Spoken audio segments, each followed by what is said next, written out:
천천히 또박또박요. 6절부터 시작. 그들이 이렇게 말하면 고발한 조건을 얻고자 하여 예수를 시험함이라. 예수를 시험함이러라. 예수께서 몸을 굽히사 손가락으로 땅에 쓰시니 그들이 묻기를 맞이 아니하는지라. 이에 일어나 이르시되 너희 중에 죄 없는 자가 먼저 돌로 치라 하시고 다시 몸을 굽혀 손가락으로 땅에 쓰시니 그들이 이 말씀을 듣고 양심의 가책을 느껴 어른으로 생각하여 젊으니까 하나씩 나가고 오직 예수와 그 가운데 서는 여자만 남았더라. 예수께서 일어나사 여자 외에 아무도 없는 것을 보시고 이르시되 여자여 너를 고발하던 그들이 어디 있느냐? 너를 정죄하는 자가 없느냐? 대답하되 주여 없나이다. 예수께서 이르시되 나도 너를 정죄하지 아니하니 가서 다시는 죄를 범하지 말라 하시니라. 예수께서 또 말씀을 주시되 나는 세상의 빛이니 나는 세상의 빛이니 나를 따르는 자는 어둠에 다니지 아니하고 생명의 빛을 얻으리라. 바리새인들이 이르되 내가 너를 위하여 증언하니 내 증언은 참되지 아니하리라.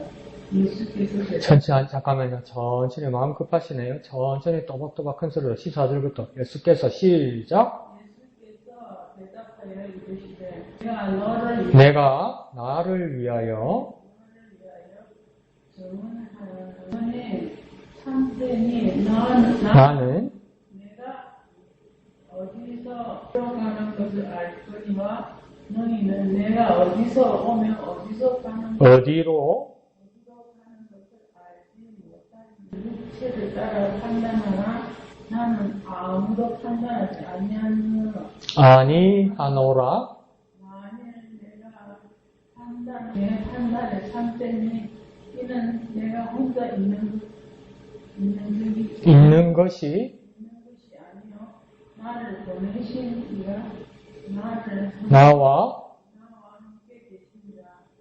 너희도 두 사람의 영혼이 참되도 기록되었으니 내가 나를 위하여 나를 보내신 증언하시느니라. 그들이 묻되 내 아버지가 어디 있느냐? 예수께서 대답하시되 너희는 나를 알지 못하고 내 아버지도 알지 못하는 거다. 나를 알았더라면 내 아버지도 알았으리라.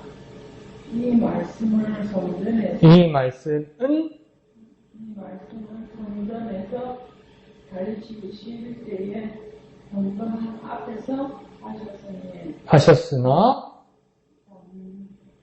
잡는 사람이 없으니 그의 때가 아니하였음이니라. 이러라. 아멘. 기도 좀 힘들지요? 혼자 하기가 힘들어요. 그런데 계속 연습하시면 조금씩 나아지실 거예요. 요번에 5번 읽어왔으면 다음 주에는 10번 읽어오고, 그 다음 주에는 20번 읽어오고, 20번 읽으면서 줄도 쳐보고, 이렇게 빗금도 치고 이러면 조금씩 더 나아지실 거예요. 그러니까 하다가 그만두면 어려워지고, 계속하면 계속 나아질 거예요. 그러니까 이수 기사님 한 2번, 3번 하면 더욱더 나아지실 거예요. 오늘도 혼자 이거 많은 분량 읽는 거 하신 거 치고는 아주 잘하셨어요. 그래서 다음 주에도 그렇게 잘 해주시길 부탁드립니다. 자, 오늘 보면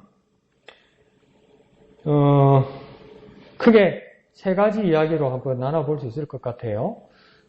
처음은 이게 7장 53절부터라고 하는데 7장은 뭐 마지막 한 절밖에 없죠. 그죠? 그리고 8장부터 이제 쭉 시작되는 건데 이거 한번 생각해 보셨습니까? 성경이 지금 장절 이렇게 나눠져 있잖아요. 그러니까 그 숫자로 몇 장 장절 나눠져 있죠. 이거 누가 나눈 것 같아요?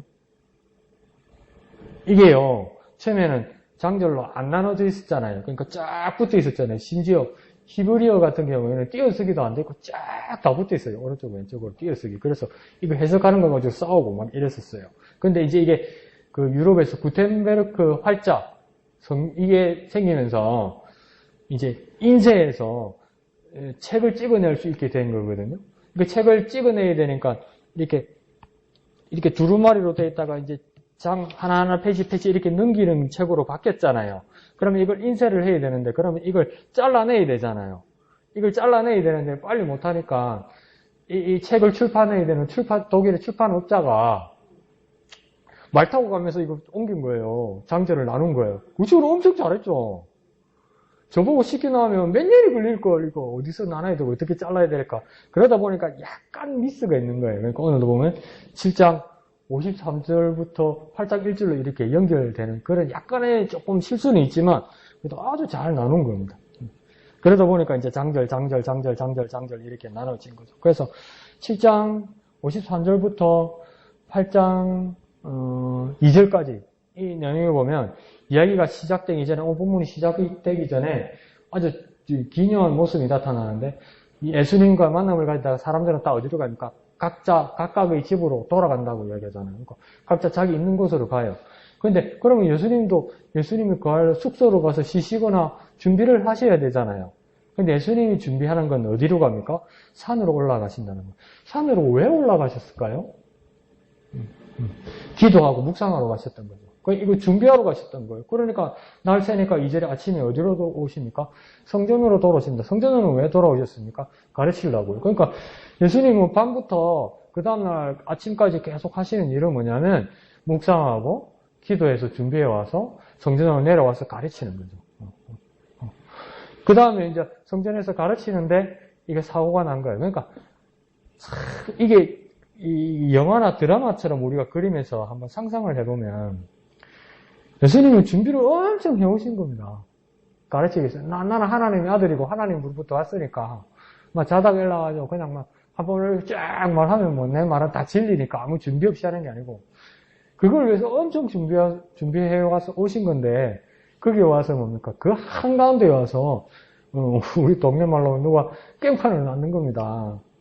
서기관과 바리새인들이 와서 뭡니까? 그러니까 교실에 선생님이 학생들을 모아놓고 교실에 이제 수업을 시작하는데 저 뒤에서 문을 꽉 열고 막 손을 부르면서 한가운데로 뛰어온 거예요. 뛰어왔는데 어떡합니까?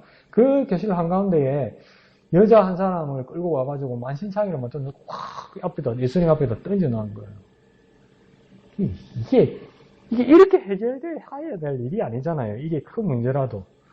그러니까 방해한 거죠. 그러면 여러분 한번 생각해 보십시오. 여러분이 한번 오늘 큐티 나눔을 위해서 준비를 확실히 해왔거나 인숙 지사님처럼 막 집에서 성경 본문을 읽어왔거나 해서 이렇게 해야 되는데 그래서 막 조심조심해서 심혈을 기울여서 하는데 누가 와서 막 과음 지르고 누가 술 먹고 와가지고 막 이게 밥 내놔라 돈 내놔라 이러면 내가 이 준비해가지고 말씀 준비하고 막 내가 이렇게 했는데 이 분위기가 어떻게 되겠습니까? 지금 이걸 서기관과 바리새인들이 했다는 겁니다. 근데 예수님 당시에 서기관과 바리새인이라는 사람들이 있고 또 사두개인들이 있는데요. 서기관이라는 사람은 직업입니다. 직업. 뭐냐면 성경 다른 부분에 다른 복음서에서는 이 직업을 서기관이라는 말 대신에 뭐로 썼냐면 똑같은 직업인데 율법학자라고 써놨어요. 율법학자. 그러니까 율법학자하고 서기관하고는 같은 말이에요. 그러니까 서기관은 뭐냐면 하나님의 말씀을 쓰면서 하나님의 말씀이 정통한 사람들이죠. 그래서 그걸 완전히 이렇게 맞추어서 이렇게 가르칠 수 있는 능력이 되는 사람들. 그래서 그 사람들이 직업으로서 서기관이고요. 바리새인들은 한 당파, 정파입니다. 정파. 그러니까 우리는 하나님의 말씀의 율법을 따라 어떻게 해석하고 어떤 방식으로 살아간다는 거. 그러니까 바리새인들과 서기관은 바리새인 당파의 서기관들이 있는 것이겠죠. 그와 더불어 또 다른 쪽 사람들이 누구냐면 여러분 많이 들었지만 사두개인들입니다. 사두개인. 사두개인들은 바리새인들하고는 입장이나 성경을 보는 눈이 다르죠. 그래서 그 사람들은 예수님 앞에서도 뭘 했습니까? 다음 세상도 없고 천사도 없고 영도 없다는 거죠. 그래서 이 사람들은 성경을 어디까지 믿냐면 깜짝 놀랄 겁니다. 창세기, 출애굽기, 레위기, 민수기, 신명기까지만 믿고 나머지는 부정합니다. 그런데 이쪽 사람들이, 이 사두개인들이 정권을 잡아요. 그래서 뭡니까? 이 사두개파 사람들이 다 뭡니까? 제사장들입니다. 웃기죠? 근데 상황이 그렇게 됐습니다. 그래서 사두개인들이라는 말이 발음이 영어에서는 세듀시스라고 이야기하거든요. 근데 이 세듀시스가 어떤 말을 따가온 거냐면 사독 들어봤죠? 사독이 누구냐면 다윗 시대에 대제사장이 두 사람이 있었죠. 한 사람은 뭡니까? 아비아달이고 한 사람이 사독이었어요. 근데 이 두 사람이 제사장이었는데 아비아달은 나중에 솔로몬을 배신해서 귀양 가서 축출당해버리죠. 그리고 유일하게 남았던 가문이 뭡니까? 사독입니다. 사독. 그러니까 사독 집안의 사람들이 이렇게 내려오다가 이렇게 변질된 거예요. 그래서 뭡니까? 천사도 없고 영도 없고 내세도 없고 천국 지옥도 없고 성경은 5권만 알면 되고 뭐 이랬던 사람이에요. 근데 이쪽에 서기관과 바리새인들은 뭡니까? 성경 하나님 토라, 그러니까 이 5 성경과 시편과 예언서들과 이 선지자들의 모든 말들을 더 해석해서 더 불리고 또 철저하게 살아야 된다는 이 사람들. 그러니까 오직 말씀이라고 말하는 이 사람들이 뭡니까? 말씀을 가르치는 예수님의 가르치는 장에 와서 막 난장을 지긴 거예요. 그래서 뭡니까? 가늠한 여인을 데려와서 예수님이 그 말씀을 가르치는 것을 망쳐버린 것이죠. 그런데 예수님이 뭡니까? 완전히 전세를 역전하죠. 찍소리 못하게 만들어버리죠. 그건 여러분이 이제 한 거고, 그 다음 오른쪽에 가면 12절로부터는 예수님이 갑자기 내가 세상의 빛이라 이렇게 말하잖아요. 그런데 오늘 왼쪽에 요약에서 잘 말씀해 주었습니다. 초막절에 등잔 4개를 켜는 거예요. 그러니까 예수님은 나는 세상의 빛이라 말씀하시거나 또 내 배에서 생수의 강이 흘러나리라 이럴 때 그냥 갑자기 말한 게 아니라 이런 것이 바로 앞에 있을 때 말한 거예요. 그리고 15장에 가면 나는 참 포도나무여 너희는 가지니 이런 말씀하시잖아요. 그냥 예수님 오늘은 뭐에 대해서 얘기해줬고 참 포도나무다 이런 말하는 게 아니고 그 성전에 들어가면 금으로 만든 막 몇 메터 되는 그 포도나무 형상이 있대요. 이걸 보면서 나는 참 포도나무다 말한 거고 여기서 초막절에 불 켜는 거 보시고 내가 세상의 빛이다. 이것처럼 빛이다. 이래 말한 거고 또 내 배에서 생수의 강이 흘러나리라. 너에게 내게로 오는 자는 이 말은 뭐냐면 그때 실로암 물에 있는 것을 떠다와서 제사장 앞에 바치는 그 의식이 있었다는 거예요. 그걸 보면서 예수님께서 그렇게 말씀하신 것이거든요. 너희는 실로암 못에서 물을 또 와서 제사장한테 바치면서 이 물을 바라지만 내게로 오는 자는 생수의 강이니까 네 배에서 넘쳐날 것이다. 이렇게까지 말씀하시는 거죠. 그래서 이 초막절에서 뭡니까? 빛. 내가 빛이다. 이렇게 말씀하시는 거죠. 그러면서 이제 막 절정으로 싸우죠. 13절 이후로 막 그 사람들하고 증인이 뭐고 증거가 뭐고 이러고 맨 끝에 20절에서 뭡니까? 예수님이 헌금함 앞에서 서 있었는데 이 사람들이 예수님을 체포하지 않은 이유 이것도 나중에 보면 먼저 말씀드릴까요? 왜 20절에서 헌금 앞에 예수님이 서 계셨는데 잡는 사람이 없었다고 말씀하시냐면 이제 성막이 아니고 성전이 있을 때 이 성전 현관이 있고 들어가는 현관이 있고 성소가 있고 지성소가 있단 말이에요. 그러면 이 현관에서도 더 바깥쪽으로 가면 이제 이방인들이나 여인들이 있는 이 뜰이 있다고요. 이 뜰 쪽에 헌금함이 있었단 말이죠. 그런데 이 헌금함 쪽에 있었는데 이 여인의 뜰, 이방인의 뜰이 있는데 이 헌금함인데 헌금함 바로 옆에 뭐가 있냐면 사내들인 재판정이 있는 거예요. 그러니까 헌금함을 말하는 것은 헌금함을 중심으로 말하는 게 아니고 헌금함 바로 옆에 재판정이 있는데 왜 예수님이 체포하지 못했을까? 그 말씀하시는 거예요. 헌금함이 중요한 게 아니고 헌금함 옆에 재판정. 근데 이걸 뭐 배경을 말 안 해주니까 이렇게 쓰면 말씀을 보는 우리는 좀 어렵죠. 그런데 뭡니까?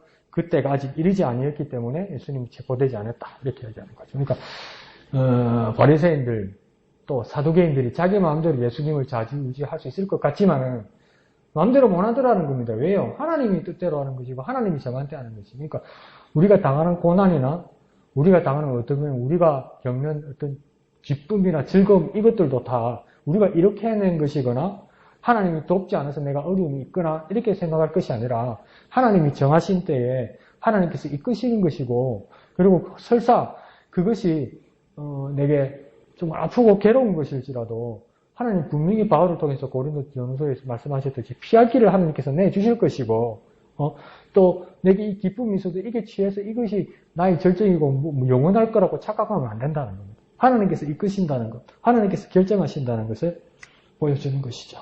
예, 좋습니다. 자, 그러면 한번 우리 나눔을 한번 해봅시다. 오늘 말씀을 보고 깨달았던 거, 느꼈던 거, 또 나눌 수 있는 거, 또 질문이 있는 거 한번 이렇게 한번 해봅시다. 예, 이양득 집사님 한번 해볼까요?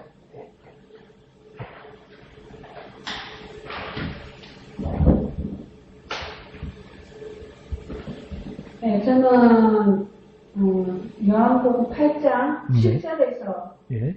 7절에서 11절까지 말씀이요. 예. 네, 거기에서 7절 그들이 묻기를 맞이 아니하는지라 이러거나 이르시되 너희 중에 죄 없는 자가 먼저 돌로 치라. 뭐 이랬을 때 우리는 이제 그래요. 하나님께서 우리는 의미를 했는데 내가 죄 없는 자가 먼저 돌로 치라 하시니까 그래요. 뭐 이렇게 교회에 있을 때나 집에 있을 때나 주님 이제 주님 말씀대로 살려고 노력하고 있는데 또 세상적으로 또 가면 또 이 사람들하고 똑같은 것 같아요. 다시 몸을 굽혀 손가락으로 땅에 쓰시니 그들이 이 말씀을 듣고 양심의 가책을 느껴 어른으로 시작하여 젊은이까지 하나씩 나가고 오직 예수와 그 가운데 섰는 여자만 남았더라. 네, 그런 것 같이 우리도 늘 세상으로 나가면 제약 가운데 빠져있고 너무 험담하기 좋아하고 또 내 마음속에 들고는 엄청 큰데 내 눈에 보이는 남을 먼저 보다 보니까 이렇게 험담하고 뭐 이런 제약 가운데 있는 나의 모습을 본 것 같거든요. 그래서 다시 이제 뭐 여기 11절에 보면 대답하여 주려 없나이다. 예수께서 이르시되 나도 너를 정죄하지 아니하노니 가서 다시는 죄를 범하지 말라. 이런 것처럼 다시 이제 우리가 말씀으로 이렇게 회복하고 회개하고 기도하면서 하나님 말씀 안에 거하는 저희가 됐으면 하는 마음이었습니다. 예, 좋습니다. 그래서 이제 가늠한 여인 이야기를 보면서 예수님께서 죄 없는 자가 먼저 돌로 치라 그렇게 말씀하신 것을 듣고 또 이양득 지사는 역으로 내가 예수의 은혜로 의롭게 되었다고 생각했는데 죄 없는 자가 돌로 치라고 그러면 이건 또 의아스러운데 그렇게 생각할 수 있는 것이겠죠. 그렇지만 또 9절 중간에서 말씀하신 사람들이 느끼듯이 양심의 가책을 느꼈다고 이야기하는 거죠. 내가 하나님 은혜로 죄 용서함 받고 받은 사람이라 생각했는데 예수님의 질문에 다시 한번 우리 자신을 돌아보니까 우리에게 양심의 가책이 생기더라. 그쵸? 우리는 우리 양심의 가책 때문에 남을 정죄할 자격이 없는 것이고 예수님이 심판할 권세를 가지고 오셨는데도 예수님 여인에게 다짐하기를 나도 너를 정죄하지 않겠다 이렇게 이야기한다는 말씀이죠. 그리고 그 끝에 11절 끝에 뭐라고 하냐면 예수님 당부하기를 다시는 죄를 범하지 말라. 다시. 근데 집사님은 어떻게 적용하냐면 다시는 죄를 범하지 말라면서 다시 하나님 말씀으로 가야 된다 이렇게 말했다는 거죠. 근데 집사님 그렇게 말한 것이 중요한 게 뭐냐면 다시 죄를 범하지 않을 방법은 뭘까? 예수님은 당부하시기를 다시는 죄를 범하지 말라 했는데 다시는 죄를 범하지 않는 방법은 뭘까? 근데 집사님이 지나가면서 우리한테 말을 했단 말이에요. 집사님이 뭐라 했냐면 다시 하나님 말씀으로 돌아가는 거다. 그러니까 내 의지나 내 공력이나 내 노력으로 내가 닦는 도, 쌓는 공력으로 다시 죄를 짓지 않을 방법은 없다는 겁니다. 하나님 말씀으로 돌아가야지. 그러니까 다시 죄를 짓지 않기 위해서는 다시 하나님 말씀으로 돌아가는 것. 아주 중요한 말씀을 푹 스치면서 말씀하셔서 집사님도 기억이 푹 안 나는데 그러면 나는 깜짝 놀랐지. 그러면서 이게요, 저도 몇 번 말씀드렸지만 이 상황이 이 서기관과 바리새인들이 벌려놓은 상황이 참 웃기지 않습니까? 가능한 여인을 데리고 왔다고 얘기했잖아요. 우리 어린끼리 한번 이야기합시다. 가능은 혼자 합니까? 남녀 둘이서 한 거 아닙니까? 그죠? 근데 왜 여자만 왔어요? 그 남자 어디 간 거예요, 이게? 이런 상황 현대에서도 알겠죠? 너희 둘이 나쁜 누구야? 이러면 막 배가 세고 막 우락부락한 남자는 뭐야? 내가 뭐 잘못했는데 너가 뭔데? 와!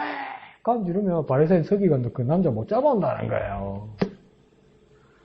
근데 여자는 힘없고 약하고 두려움 많으니까 이 여자만 끌고 왔다는 거죠. 그러면서 뭘 갖다 대니까 모세 율법을 갖다 대잖아요. 5절에 모세 율법에 이러한 여자는 돌로 치라 명하였거니와 선생은 어떻게 말하겠나이까 이러잖아요.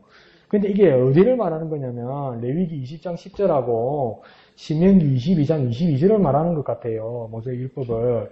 근데 그걸 집에 가서 한번 성경을 찾아보면 여자가 우선이 아니고요. 모세율법에서 신명기나 레위기에서는 남자가 여자와 간음을 하였을 때 이 남자와 여자는 형벌하라 이렇게 돼 있다고요. 그러니까 시작은 누가 한다고 모세율법이 되냐면 남자가 한다고 돼 있어요. 그런데 여기는 뭡니까? 무슨말인지 뭐라 부릅니까? 여자를 돌로 치라 명하였거니와. 에이 그렇게 말 안 한다니까. 남자가 주도해서 여자와 간음하면 그 남자와 여자를 돌로 치라 그랬다고요. 근데 여기는 주어를 누구를 썼습니까? 여자를 쓰는 거예요. 왜? 여자밖에 못 잡아왔으니까. 그러니까 이건 뭡니까? 함정이라는 겁니다. 그리고 하나님 말씀도 뭡니까? 자기 편의대로 바꾸어 말한 거예요. 하나님 말씀 전문가들이라고 말하는 사람들이 말씀을 꼬한 거죠. 말씀을 자기 편의대로 바꾸는 거죠. 그리고 6절에는 뭐라 합니까? 이렇게 말한 이유가 따로 있다고 이야기해서 고발할 조건을 얻고자 예수를 시험한 것이다. 예수님을 테스트한 게 아니고요. 예수님 앞에 함정을 파서 함정에 빠지게 하려고 미혹했다는 겁니다. 유혹했다는 겁니다. 덫을 놨다는 겁니다. 근데 이게 두 가지 조건이에요. 두 가지에서 걸려요. 만약에 예수님께서 모세 율법대로 저 사람 죽어 마땅하다 이래 해버리면요. 예수님 어디에 걸리냐면 당시에는 로마 치안 안에 있었다고. 로마 식민지이기 때문에. 그래서 판결은 누가 할 수 있습니까? 로마 치안이 할 수 있다고. 근데 예수님이 돌로 치라 해버리면 로마법에 걸린다고요. 네. 그리고 그럼 만약에 용서하라 그러면 왜 하나님의 법을 지키지 않느냐고 한다고. 그러니까 두 개 중에 어떤 걸 결정해도 예수님 딱 걸리게 됐어요.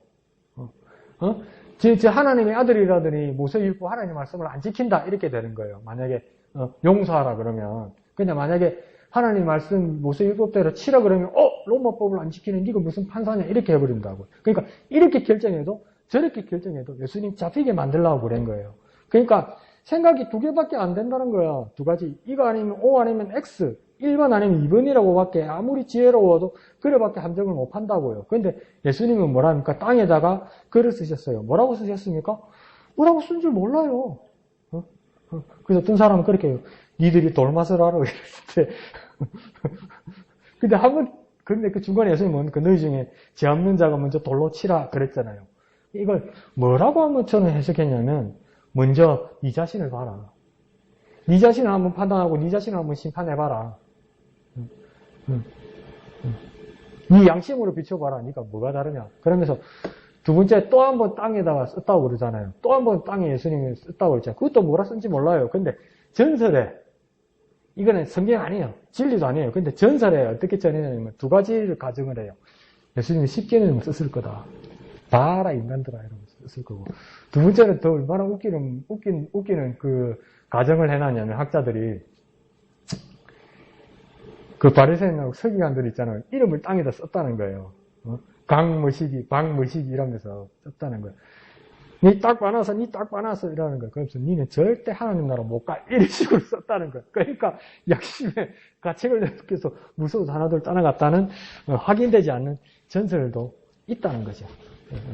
그거는 상황할 뿐은 아닌데, 이거 뭐냐면 이 사람들은 여인이 문제가 아니고 예수님을 어떻게 하고 싶었던 거예요. 서기관과 바리새인들은.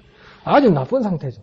근데 그 사람들이 다 떠나가고 나니까 9절 끝에 뭐랍니까? 오직 예수와 그 가운데 섰는 여자만 남았더라 이러잖아요. 여기서 제가 큐티한 건 뭐냐면 나의 죄에 대해서 나와 예수님밖에 남지 않는다는 거예요. 나의 죄의 문제에 대해서는 오직 예수님과 나밖에 남지 않습니다. 그러니까 나의 죄에 대해서 나는 오직 예수님 앞에 서게 되는 겁니다. 누가 개입하거나 누가 판단하거나 누가 방법을 가르쳐 주거나 누가 협상을 넣거나 전혀 그럴 수 없습니다. 다 물러갑니다. 그러니까 오직 나와 내 죄에 대해서 나와 예수님밖에 없습니다. 그러니까 내 죄에 대해서 예수님 앞에 나아가는 겁니다.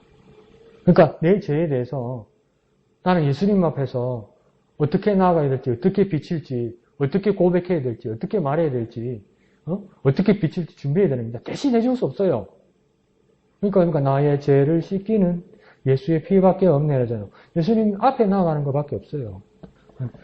그러면서 예수님 물어보잖아요. 너를 정죄하던 사람들, 고발하는 사람들 어디 갔느냐? 아무도 없습니다. 그러니까 예수님은 뭡니까? 나도 너를 정죄하지 않겠다. 이거는 뭡니까? 예수님의 목적은 정죄하는 것보다 용서하는 게 더 목적이었어요. 그 예수님께서 용서하시기 위해서 그 죄의 문제를 지적하실 수는 있죠. 근데 최종 목적은 뭡니까? 용서라는 거죠. 그러니까 우리 인간 사회하고 예수님이 죄를 바라보는 눈하고는 너무나 다르다는 겁니다. 우리는 뭡니까? 뻔때기를 보여줘야 돼. 안 그러면 더 나쁘면 뭡니까? 지금 이 세상에서 없애야 된다는 그런 관점으로 죄인들을 본다고요. 그런데 예수님은 뭡니까? 그 죄의 문제에 대해서 지적하실지라도 뭐라고 합니까? 정죄하지 않고 뭡니까? 그 끝에 용서하시기를 원하는 것이 예수님의 목적이라는 겁니다. 차이가 많이 나죠. 그러니까 우리가 예수님을 닮으려면 우리의 마음 자세와 모습이 얼마나 달라야 하겠습니까? 예수님을 얼마나 배워야 하겠습니까? 그 차이가 많이 나죠. 그래서 나도 너를 정죄하지 아니하노니 이렇게 예수님 하신 말씀이 누가 감히 정죄할 수 있느냐 이렇게 판단하고 해석할 수도 있지만 저희 용서는 오직 예수님에게만 있다. 그러니까 우리 찬송가에도 뭡니까? 너 예수께 조용히 나아가 내 모든 걸 내려놓고 이러잖아요. 그러니까 예수께 나아가는 거예요. 우리의 문제에 대해서, 우리의 죄에 대해서는 오직 예수께 나아가는. 그때는 어떤 중개자나 어떤 개입자도 없이 오직 예수께 나아가는 거예요. 그래야 예수님께서 해결하시는 거예요. 근데 우리는 여러 가지 방법을 찾죠. 그리고 또 잘 이렇게 갖다 붙이죠. 이 사람을, 이 해결책을, 이 백그라운드를, 이 금전을 예수님께서 보내셨다. 어떨 때는 맞는 말이죠. 어떨 때는 내가 하고 나서도 좀 그렇다 이런 생각이 들 때도 있습니다만 오직 예수님 앞에서 나아가야 된다는 겁니다. 아주 감사합니다. 집사님 지나가면서 하신 말씀, 다시는 죄를 범하지 말라는, 다시 하나님 말씀 앞에 나아가야 된다는 아주 중요한 거 배웠습니다. 다시 죄를 범하지 않는 방법은 다시 하나님 말씀 앞에 나아가는 겁니다. 그거 말고는 없네요. 잘 표시해 놓겠습니다. 예, 목사님.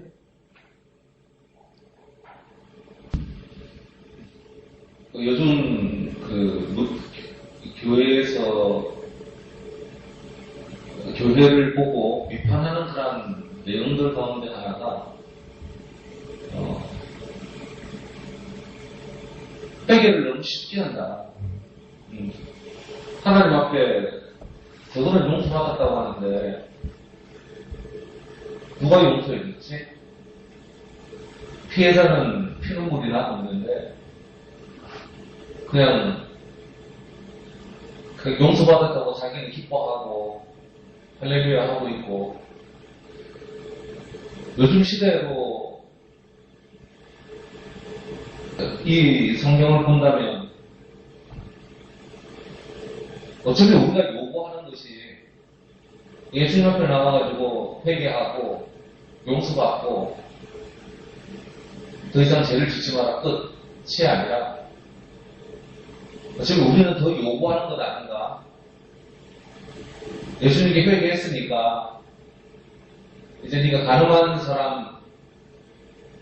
사람한테 가서도 혹은 가늠한 사람의 가족들한테 가서도 용서를 빌고 좀 인간적인 면들 속에서도 좀 용서받았음이 이렇게 되어진 그 상태들 속에서 용서함 받았다라고 얘기해야 되는 거 아닌가?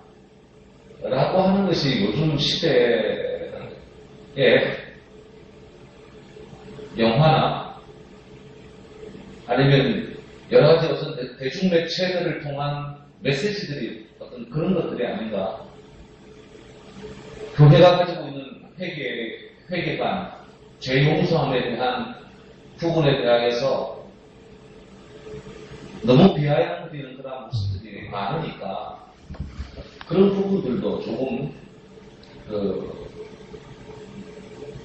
그럼에도 불구하고 우리가 주 안에서 주님만이 그리고 주님의 은혜만이 용서함 받을 수 있다라고 하는 부분에 대한 확신들이 우리 속에 있어야 되지 않겠는가. 그리고 저 같은 경우는 오늘 본문에 15절에 있는 말씀을 보면 너희는 육체를 따라 판단하나 라고 하는 그 말씀과 19절에 너희는 나를 알지 못하고 라고 하는 이 말씀이요. 영원한 평행선 같아요. 끝없는 평행선. 그들은 묻고 공격하고 그러니까 예수님께서는 너희가 나를 판단하지만 육체를 따라 판단하는 것이다 라고 말씀하셨고 네 아버지가 어디 있느냐 뭐 이렇게 얘기하니까 19절에 보니까 너희는 나를 알지 못한다 라고 하시면서 그들은 그들이 가지고 있는 어떤 지식과 여러 가지 생각들을 가지고 여전히 예수님을 공격하는 모습을 보여주고 있거든요. 그냥 옛날 니고데모처럼 어머니 거듭나야 된다라고 얘기하니까 엄마 뱃속에 들어갔다 나와야 됩니까? 라고 물었던 어떤 그 당시에 최고 지식인이 그런 생각을 가지고 있었다고 한다면 그 당시에 수많은 사람들은 이런 생각을 하는 것이 지금 당연한지도 모르겠고 지금 나도 역시 주님에 대하여 육체로만 판단하고 있고 내 육신적인 어떤 모습들 속에서는 초점 맞춰서 내가 주님을 바라보고 있는 것 아닌가라고 하는 어떤 생각들 정말 내가 믿음의 눈을 가지고 믿음으로 물과 성령으로 거듭나야 된다라고 하셨던 것처럼 정말 그런 모습들 속으로까지 그 믿음까지 내가 나아가고 있나? 손을 놓고 초점을 저 앞에 십자가에다가 초점을 맞추는 것처럼 현실의 눈에 보이는 육체와 그 여러 가지 것들 넘어 그 주님의 십자가를 바라보고 주님과 그 주님의 그러한 주님을 향한 믿음으로 초점 맞추고 주님과 함께 이렇게 주님과 똑같은 해석을 하면서 그렇게 걸어갈 수 있겠는가? 여전히 너는 나를 육체로 판단한다. 너는 나를 알지 못한다라고 말씀하시는 그 모습으로 내가 책망 듣는 모습은 아닌가? 칭찬 듣고 싶은데 다시 한번 내 믿음을 점검하는 그런 시간이 되었습니다. 예, 감사합니다. 목사님께서 지난 주일 아침에 말씀하실 때 마지막에 그렇게 말씀하시죠. 권선징악. 이게 그냥 인류의 보편적인 상식이고 어떻게 보면 진리입니다. 그러니까 선한 것을 권하고 악한 것을 징벌하는 거. 그러니까 선한 것을 칭찬하고 선한 것에 상 주고 나쁜 것을 징벌하고 나쁜 것을 판단해서 나쁜 것을 없애는 것.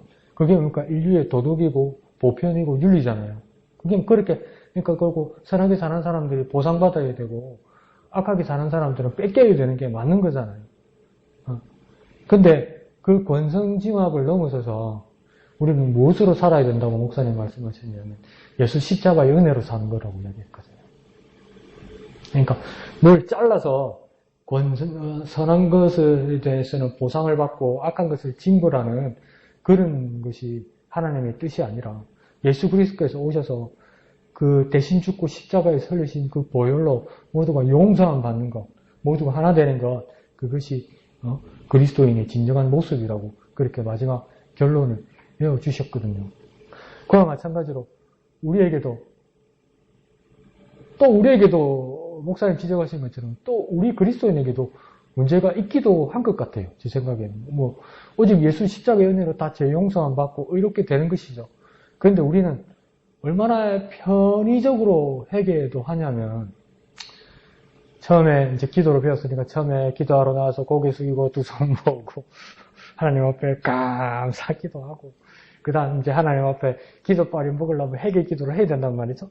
그런 회개 기도하면 또 아침에 남편하고 싸운 거, 애한테 뭐라 그런 거, 가다가 빨간불에 그 길 걷는 거, 오만 거 다 합니다. 그러다가 몇 개 하다가 생각이 안 나는데 뭔가 찝찝해. 그러면 우리 뭐라고 회개합니까?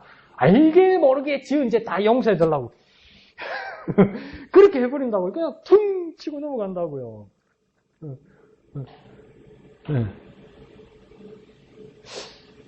누가 가르쳐준지는 모르겠지만 그러면 용서 받나요? 그럼 이렇게 회개가 그런 건가요? 그러니까 목사님 말씀하신 것처럼 그 영화가 이창동 감독의 밀양이라는 영화였단 말이에요. 여자 혼자 아이를 키우고, 유치원생인가 그 초등학생 아이를 키우고 있었는데 애가 유괴당해서 죽었단 말이에요. 그래서 유괴범이 잡혀서 감옥에 가 있는데 그 유괴범을 이 애 엄마가 면회를 갔단 말이에요. 그러면 일만에 이 애 엄마도 이제 교회 다니면서 예수 믿는 사람이 되었는데 이 애 유괴범, 감옥에 있는 애 유괴범을 만나러 가니까 우리 기대는 그러니까 일말의 미안함이나 일만의 그 숙연함이라도 있을 줄 알았는데 너무나 평안하고 너무나 얼굴이 밝은 거예요. 이 재수가. 그 왜 그러냐니까 여기서 내가 하나님을 만나고 주님의 은혜로 용서함 받아서 나는 그렇게 기쁠 수가 없다는 거예요. 그러니까 그 애기 엄마가 뭐라고 합니까? 용서받았다고요? 누가요? 하나님께서 이 죄인을 용서해 주셨습니다. 그러니까 그 애기 엄마가 뭐라고 합니까? 왜요? 엄마, 내가 용서 안 했는데? 네, 그게 주제였어요. 그 사람 이름을 지금 내가 떠올리려고 했지 이름이 안 떠오르는데, 우리 찬송가에 나 같은 죄인 살리신, 그러니까 영어로 Amazing Grace, 나 같은 죄인 살리신 주군의 날로와 잃었던 생명 찾았고 광명을 얻었네. 이 가사를 쓴 영국의 이분, 이 목사님 이름이, 성공의 사제 이름이 지금 기억이 안 나는데, 그분이 원래 뭐 하던 사람이냐면 아버지하고 대를 이어서 그 노예선, 아프리카에서 노예를 잡아와서 장사하던 사람이었어요. 그런데 멀리 아프리카까지 배를 타고 항해하고 왔다 갔다 하니까 너무 무료하니까 책을 한 권을 딱 들었단 말이에요. 근데 그 책이 뭐냐면 중세 때 썼던 토마스 아퀴핀스의 그리스를 본받아라는 책이었어요. 그리스도를 본받아. Imitation of Christ. 그리스도의 모습. 그리스도의 모상. 그걸 읽었는데 그걸 딱 읽고 나서 이분이 뭐라고 하냐면 내가 진짜 죄인이구나. 내가 진짜 나쁜 놈이구나. 그러면서 노예선을 포기하고 이 사제, 목사가 되었단 말이에요. 근데 미국에서보다 먼저 노예 해방을 외쳤던 사람이 뭐냐면 영국 의회의 윌리엄 윌버포스라는 사람입니다. 근데 윌리엄 윌버포스가 의원으로서, 국회의원으로서 발의한단 말이에요. 법을 올린단 말이에요. 흑인 노예를 해방시켜야 된다는 거. 근데 이 스승이 누구였냐면 이 어메이징 그레이스에 썼던 이 사제라고요. 근데 영화에서도 보면 윌리엄 윌버포스가 이 사람을 찾아가는데, 이 사제를 찾아가는데, 뭡니까? 막 훌륭한 목사가 되었으니까, 그러니까 막 대우받고 이럴 줄 알았는데, 아주 초라한 교회에서 맨발로, 추운 겨울에 맨발로 물 청소를 하고 있는 거예요. 근데 그분에게 조언을 받으러 윌버포스가 갔는데, 이 목사님이 엄청 괴로워합니다. 내가 주님의 은혜로 구원받고 내가 노예 흑인을 해방시키는 일에 내가 멘토가 되기도 했지만 여전히 난 하나님 앞에 죄인이라는 그 겸손함으로 평생을 살아갑니다. 그 차이죠. 그러면 목사님 평생 죄책감을 가지고 살아라고 그게 아니고 그럼 우리가 죄송합니다. 못되게 협상을 좀 해봅시다. 겸손해야지. 그러니까 내 능력으로 내가 죄씻음 받은 거 아니잖아요. 오직 하나님의 은혜로 예수 그리스도의 십자가의 보혈로 내가 용서함 받았잖아요. 그건 내 공로 아니잖아요. 그러면 그 용서함에 내가 자유함이 있지만 감사와 겸손이 어떻게 빠질 수 있습니까? 감사와 겸손은 빠지지 않죠. 그리고 주님께서는 우리 죄를 용서하셨지만 주님께서 어떨 때는 또 어떤 다른 말씀에서 내 죄를 기억도 아니 하신다고 하셨지만 내 지은 죄는 내가 알잖아. 주님은 그게 감사와 용서와 겸손이 있어야 되는데 우리가 너무 해결을 쉽게 하다 보니까 같이 다 날려버리면서 양심까지 다 팔게 되는 거죠. 이런 애로 상황이 있는 것이 목사님께서 그냥 아주 정확하게 집어주신 것 같습니다. 그리고 예수님하고 이 유대인들하고 바리새인 사두개인들하고도 이야기하는 게 예수님께서 너희는 육체를 따라 판단하나 나는 아무도 판단하지 아니하노라 이렇게 말씀하셨잖아요. 너희는 고작 지혜롭게 판단한다고 해봤자 육체를 따라 세상적인 방법으로 판단을 하는데 예수님은 뭐라고 합니까? 나는 영적으로 판단한다고 말씀도 안 하시고 뭡니까? 나는 아무도 판단 안 한다 이러는 거예요. 예수님 판단 안 하시면 뭐 하는 겁니까?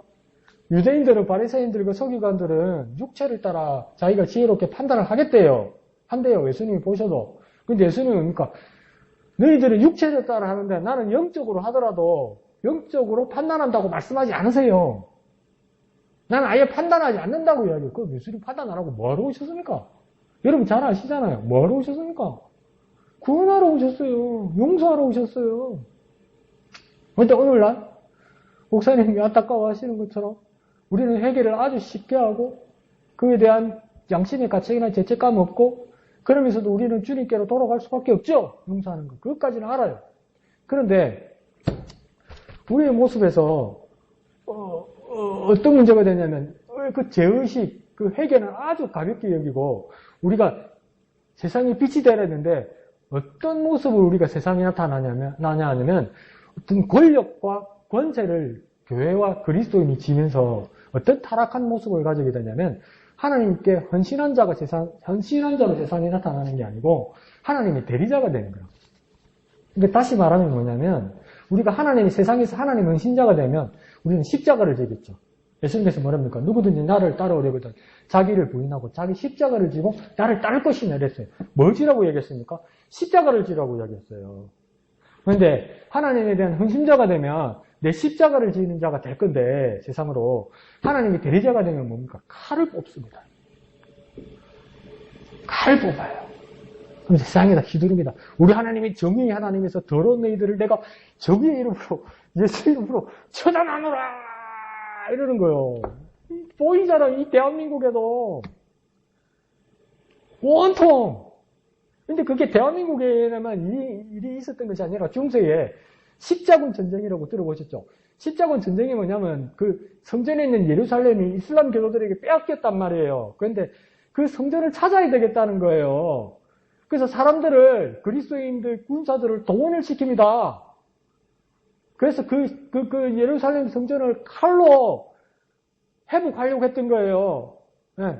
근데 몇 번 간 줄 압니까? 6차까지 갑니다. 6차까지. 근데 몇 번 이긴 줄 알아요? 1차 딱 한 번 이기고 2차부터 6차까지는 예루살렘 성을 회복만 합니다. 왜 뭐라 합니까?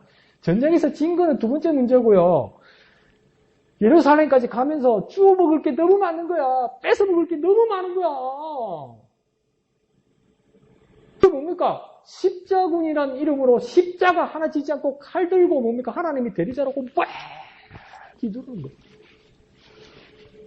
우리가 하나님의 헌신자가 되면 십자가를 질 것이고 하나님이 대리자라고 당당하게 서면 칼을 휘둘게 될 거라고요.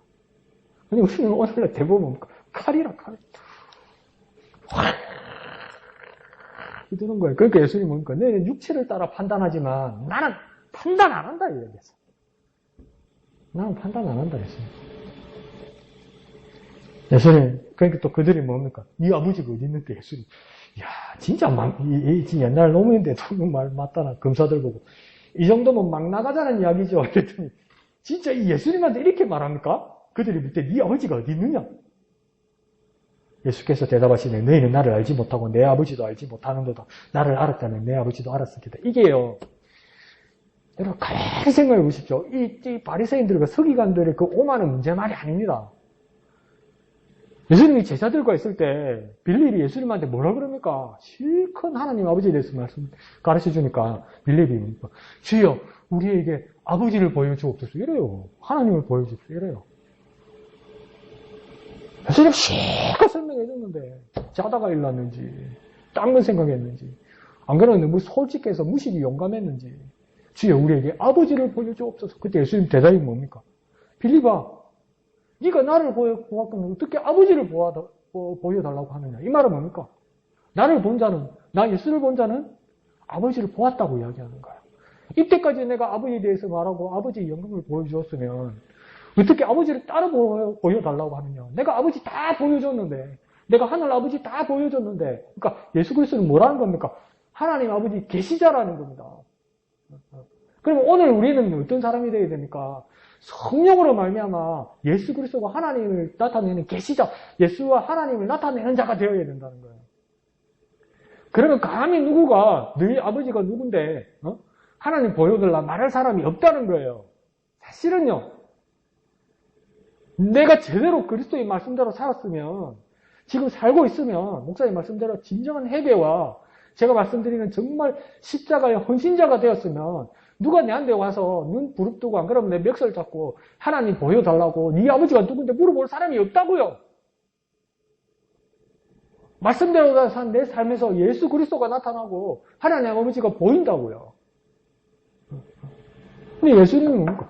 실컷 말씀인데 이것들은 네 아버지가 누구냐 그러고 실컷 가르쳐주니까 하나님 아버지 보여주세요. 자꾸 그게 진짜 목사님 말씀대로 평행생을 끊어서 만나지를 못하는 것 같아요. 안 그러면 더 멀리 가는 것 같아요. 안타깝죠? 그런데 뭡니까? 다시 한번 우리가 초점을 맞춰야 됩니다. 예수 그리스도를 아는 자는 하나님 아버지를 알고 만난 자이고 그와 더불어 우리는 뭡니까? 하나님 아버지와 예수 그리스도를 드러내는 성령의 사람이 되어야 합니다. 그때 그 누구도 하나님 어디 있는데 나보고 하나님 보여달라 말하지 않습니다. 보았으니까. 나를 통해서 보았으니까. 그렇게까지 나아가야 되는 거죠. 아까 말씀드린 것처럼 맨 끝에 예수님께서 그 헌금 앞에서, 성전 헌금 앞에서 그러고 계셨는데 아무도 안 잡더라는 거죠. 그러면 사람이면 조금 뒤에 가서 생각을 해봐야 되는 거예요. 왜 법정 바로 옆인데 내가 왜 예수를 잡지 않고 내가 예수를 왜 체포하지 않았을까? 이 바리새인들과 서기관들도 생각해야 되는데 생각할 겨를이 없는 거예요. 왜요? 흥분했으니까. 화가 났으니까. 저와 여러분 경험에서도 기억나지 않습니까? 화내면 앞뒤가 안 가려져요. 화가 나면 예수는 무슨 예수? 믿음은 무슨 믿음? 없어져요. 이 바리새인과 서기관들도 조금만 생각했으면 하나님 살아계셔서 예수를 지금 예수를 통해서 역사하신다는 것을 깨달을 수 있는데 깨닫지 못하게 되는 것이죠. 예수님께서 제자들에게 그렇게 말합니다. 공회에 잡혀가더라도 너희들은 두려워하지 마라. 너희들 할 말을 성령께서 기억나게 하실 것이다. 그것을 사도행전에서 베드로와 요한이 정확하게 깨닫죠. 예수님의 말씀을 증거하고 막 역사들이 일어나니까 유대인들이 잡아서 공회에다 데려고 재판합니다. 대놓고 말합니다. 너희가 더 이상 예수 그리스도를 예수라는 자를 증거하지 말아야 할 때 베드로가 간단하게 뭐라고 합니까? 잘 들어봐라. 하나님 앞에서 사람 말을 듣는 게 맞느냐 하나님 말을 듣는 게 맞느냐 이렇게 물어봐요. 그게 어떻게 베드로의 머리에서 나온 것이겠습니까? 베드로의 마음에서 나온 것이겠습니까? 예수님 이전에 말씀해 주신 것처럼 성령께서 말씀하게 해주신 거라는 겁니다. 그러니까 우리의 삶에서도 어떤 위협이나 핍박을 두려워하지 않을 수 있습니다. 그 이유는 무엇입니까? 성령께서 내게 말하게 하실 때.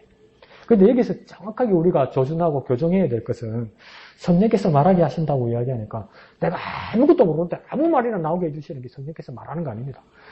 어디 가서 말싸움 잘하고 입에 달아서 언론 말 잘하고 막 말싸움 잘하고 누구한테도 이기는 그런 말하는 거 아닙니다. 큰 소리 치고 고함 잘 질러서 능 질리게 만드는 거, 그 싸워서 이기는 거 그거 말하는 거 아닙니다. 성령께서 예수님 뭐라고 합니까? 기억나게 하신다고 이야기하잖아요. 기억나게 하시는 것이지 없는 거 만들어주신다고 말하는 게 없어요. 그럼 우리는 평소에 어떻게 살아야 됩니까? 하나님의 말씀을 깊이 묵상하는 평소의 삶이 있어야 돼요. 깊이 기도하는 우리의 모습이 있어야 돼요. 그거 없이 갑자기 뭔가 팍 나타나고 그런 건 없어요.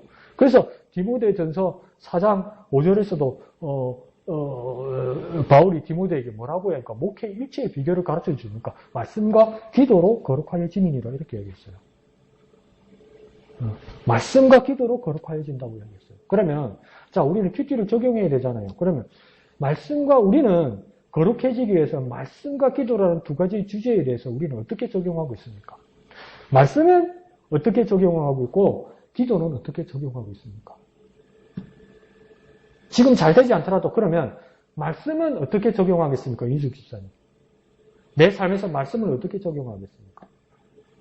뭐 해볼래요? 숙제 드릴까요? 하루에요. 읽어야 와야 되는 본문 있죠, 집사님. 10번씩만 소리내서 읽으세요. 진짜 그렇게 다짐하고 진짜 하세요.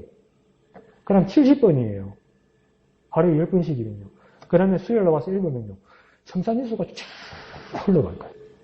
옥고술 같이 쫙 흘러갈 거예요. 기도로 거룩하여집니다. 집사님 부담되죠? 일주일에 한 번 와서 그 말씀 읽으려니까 그죠? 소리내서 부담되죠? 그때는 밥맛이 없죠, 그죠? 부담되고 걱정되는 만큼 기도하셔야 돼요. 하나님께 맡기셔야 돼요, 그 걱정을. 그러면 벌써 뭡니까? 말씀과 기도로 거룩하여져가는 삶을 사는 거예요. 저와 여러분은 그러면 말씀과 기도로 어떻게 적용하며 살아가겠습니까? 각자의 적용 방법이 있겠죠. 가장 쉬운 거 뭡니까? 피피하는 겁니다. 더 꼼꼼하게 하는 겁니다. 그리고 뭡니까? 더 말씀을 의지하여 묵상하고 기도하는 겁니다. 예수님처럼. 그때 성령께서 어떤 위기의 상황에서도 극복하도록 기억나게 하실 거라는 겁니다. 내게 있는 것에서 기억나게 하는 것이지 없는 것에서 만들어주는 거 아니에요. 그러니까 평소에 내가 어떻게 됩니까? 말씀과 기도로 거룩하여져야 돼요. 이숙지는 할 수 있겠죠? 하루에 10번씩 70번입니다. 말을 전체 한번 써보면서 해보든지. 그러면 됩니다. 그래서 저와 여러분도. 그럼 뭐 이양들 지사님 같은 경우에는 필사하는 거. 그리고 또 큐티하는 거. 이렇게 또 각자의 또 다양한 방법이 있잖아요. 그렇게 해서 정말 주님 앞에 영광 돌려드리는 저와 여러분 또 큐티가 더 구체적으로 되는 여러분 되었으면 좋겠습니다. 찬송하신 후에